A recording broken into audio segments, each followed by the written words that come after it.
Bonjour à tous. Aujourd'hui, nous allons parler de la manière d'identifier vos points forts.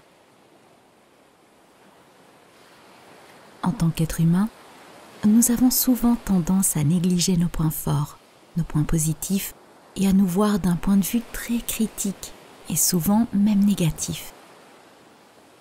Je ne dis pas que se regarder de manière très critique est une mauvaise chose, bien au contraire, car cela nous aide à nous améliorer.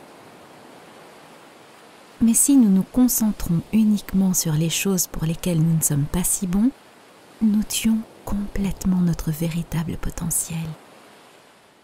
Nous gaspillons complètement nos forces. Et cela entraîne un manque de motivation, de confiance en soi et de bonheur. Vous vous dites peut-être en ce moment, c'est bien ce que vous dites, mais je n'ai vraiment pas l'impression d'être bon dans quelque chose. Je me sens moyen. C'est le sentiment qu'ont de nombreuses personnes. Mais je vais vous dire une chose, vous n'êtes pas moyen. Et si votre esprit vous dit cela, c'est parce qu'il ne veut pas quitter sa zone de confort. Il est fondamentalement paresseux ou effrayé. Et un autre ajout, vous ne pouvez pas être moyen, parce que vous regardez cette chaîne, donc vous en savez beaucoup plus qu'une personne moyenne. Maintenant, allons-y et trouvons vos points forts. La première et la plus simple des façons de découvrir vos points forts est de demander aux autres. Cependant, les résultats peuvent être fortement influencés par la relation que vous avez avec la personne. Alors, gardez cela à l'esprit. À qui devez-vous demander ? Vous pouvez demander aux membres de votre famille, mais ils ont tendance à vous voir de la meilleure façon possible, ce qui peut entraîner des réponses très influencées. Par exemple, vous aimez dessiner, mais juste pour le plaisir, et vous savez que vous n'êtes pas le meilleur dans ce domaine, que ce n'est pas votre compétence la plus forte, mais les membres de votre famille vous diront que le dessin est votre force, parce qu'ils ne veulent pas vous rendre triste, ils ne veulent pas vous décourager, et ils ont tendance à tout voir sous un meilleur angle, sans même y penser, parce qu'ils vous aiment. La même chose peut se produire si vous demandez à votre partenaire et à certains de vos amis. Je recommande de demander à quelqu'un en qui vous avez confiance et dont vous êtes très proche. Mais vous devez aussi être très ouvert avec cette personne. Dites simplement à cette personne le but de votre question. Cela peut ressembler à quelque chose comme ceci. J'ai vraiment besoin que tu sois 100% honnête avec moi maintenant. Je te fais confiance. Et c'est pourquoi je te le demande à toi et pas à quelqu'un d'autre. Nous nous connaissons depuis un certain temps. Quels sont mes points forts selon toi ? Vous donnez à la personne une grande responsabilité. Et si vous êtes clair, la personne sera beaucoup plus susceptible d'être 100% honnête avec vous. La deuxième méthode est la plus difficile, mais la plus efficace. Je l'appelle « rejouer sa vie ». Allez dans votre endroit préféré, un endroit où vous vous sentez bien et heureux, et repassez votre vie. Comme nous avons tendance à nous souvenir des moments qui ont laissé une trace émotionnelle en nous, il y a de fortes chances que vous trouviez votre force de cette manière. Préparez un stylo et du papier ou votre téléphone, ou sur ce que vous préférez écrire en fait, et passez en revue votre vie à partir des premiers souvenirs que vous avez. Alors, que recherchons-nous ? Nous cherchons des réalisations.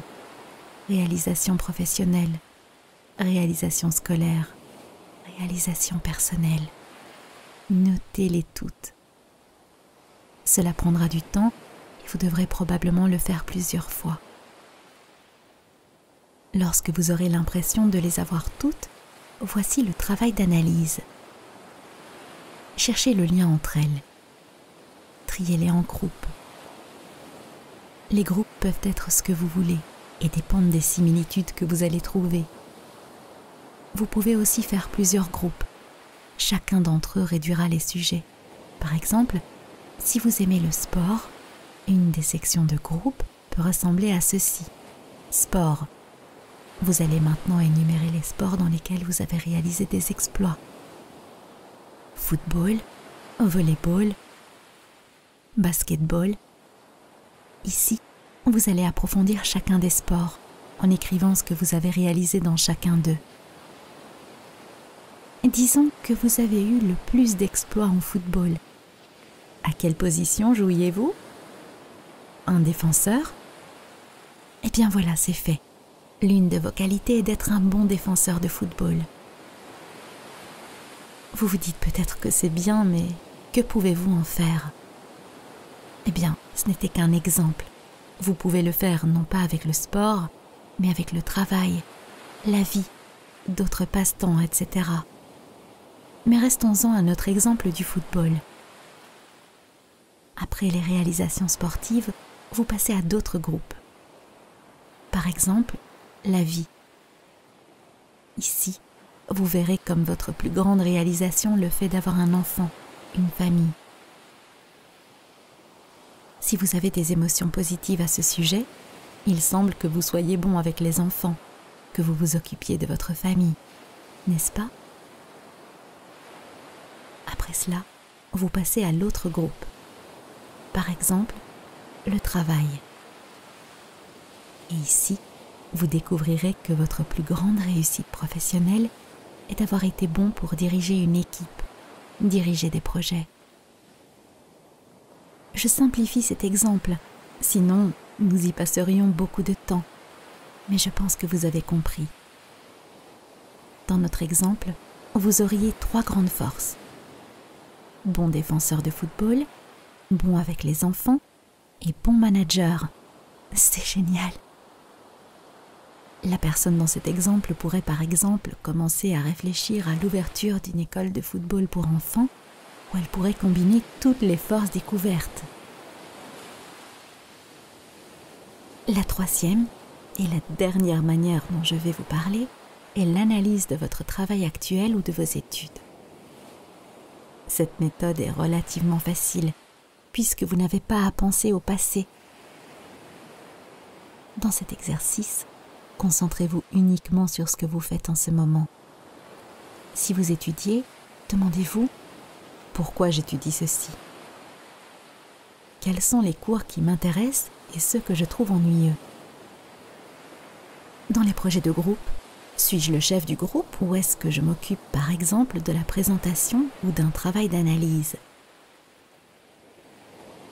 Vous pouvez vous poser de multiples questions sur ce que vous faites en ce moment afin d'avoir le plus d'informations possible. Analysez l'information, vous l'avez directement à la source. Si vous étudiez l'économie, pendant les projets de groupe, vous vous occupez du côté analytique et vous appréciez les cours sur le système monétaire. Vous pourriez être un bon analyste financier. Encore une fois, c'est simplifié, mais vous avez compris l'essentiel. Vous pouvez faire de même avec votre emploi, par exemple. Travaillez-vous au bureau? Êtes-vous assis derrière l'ordinateur pendant 8 heures? Avez-vous un patron terrible et détestez-vous votre travail? Eh bien, je suis sûre que certains d'entre vous se sont retrouvés dans cette description. À quoi pensez-vous au travail? Et après? Peut-être pensez-vous constamment aux voitures, lisez des articles sur le sujet, regardez des vidéos sur les nouvelles voitures ou les réparations de voitures. Pendant le week-end, vous aimez modifier votre voiture, réparer de petites choses ou peut-être aidez-vous vos amis quand ils veulent acheter une nouvelle voiture. Eh bien voilà, vous êtes doué pour les voitures. C'est une compétence, et une compétence très précieuse. Qui appelons-nous quand nous avons besoin de faire réparer notre voiture, quand nous avons besoin de conseils? Vous. J'espère que vous avez compris. Nous avons tous des forces et des faiblesses, même si vous ne les avez peut-être pas encore découvertes, et ce n'est pas grave. Suivez les méthodes décrites dans cette vidéo et je suis certaine que vous découvrirez au moins une force. Si vous avez l'impression de connaître vos forces, peut-être pourrez-vous en trouver de nouvelles qui vous aideront à grandir en tant que personne, qui vous ouvriront un nouveau monde de possibilités. Faites-nous part de vos conseils pour trouver vos points forts dans les commentaires. Nous sommes une grande communauté, alors partageons nos trucs et astuces ensemble et soyons un peu mieux ensemble. C'est tout pour cette vidéo. Si vous voulez en voir plus, regardez la vidéo que vous voyez maintenant à l'écran. J'attends avec impatience la prochaine fois. Passez.